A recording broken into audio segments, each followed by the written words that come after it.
ఒక 5గురిని ఇళ్లకెళ్లి కార్లు ఎక్కించుకొని గుర్తు తెలియని ప్రాంతానికి తీసుకెళ్లారు.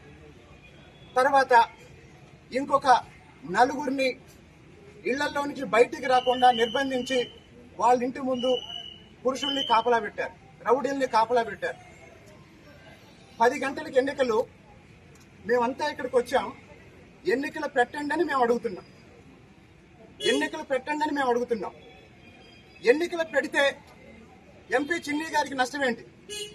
ఎందుకు తిరువూరులో మెప్మా ఎన్నికలు జరగకుండా ఎంపీ చిన్ని గారు అడ్డుపడుతున్నారు?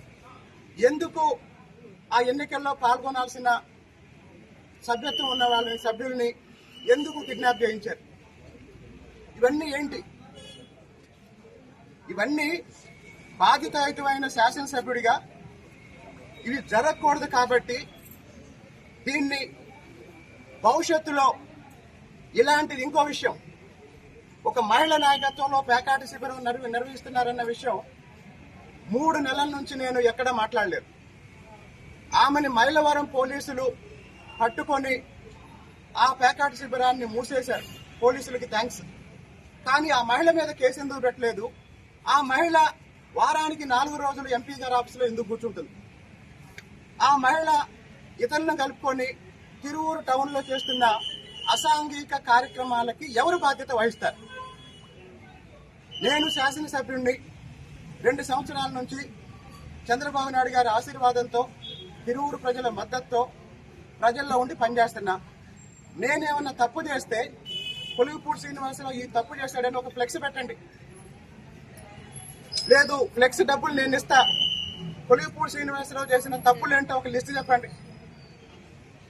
మీరు చేసే అరాచకాలు నేను సాక్ష్యాలతో సహా చెప్తున్నా. అలాగే కొంతమంది తిరువూరులో అధికారులను పిలిపించుకొని డబ్బులు ఇవ్వమని బెదిరిస్తున్నారు. ఈ రోజు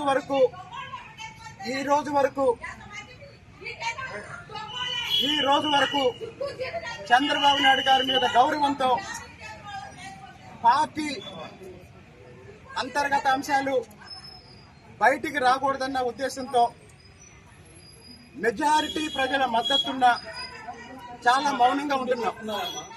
ఈ రోజు నుంచి తిరువూరులో ఎలాంటి అసాంఘిక కార్యక్రమాలు జరిపినా, ఎలాంటి చట్ట వ్యతిరేక కార్యక్రమాలు చేసినా, బయట వాళ్ళు ఇక్కడ తిరువూరులో ప్రశాంత వాతావరణాన్ని చెడగొట్టినా, మళ్లీ చెప్తున్నాను, ఎట్టి పరిస్థితుల్లోనూ ఒప్పుకునేది లేదు.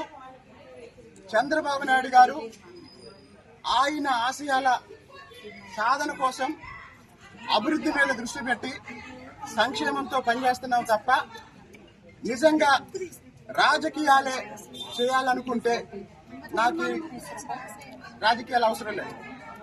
నేను మళ్ళీ చెప్తున్నా, తిరువూరులో జరిగే అరాచకాలని, అన్యాయాలని, దారుణాలని అరికట్టాలి అనే ఒకే ఒక లక్ష్యంతో నేను మాట్లాడుతున్నా. ఇప్పుడు నాది ఒకటే ప్రశ్న, ఈ 10 గంటలకి ఎన్నికలు జరగాల్సిన ఎన్నికలు ఎందుకు వాయిదా వేశారు? ఎవరు వాయిదా వేయించారు? నేను ఇప్పుడు గంట సమయం ఇస్తున్నాను. గంటలో పీడీ గారు రావాలి, ఎన్నికలు నిర్వహించాలి.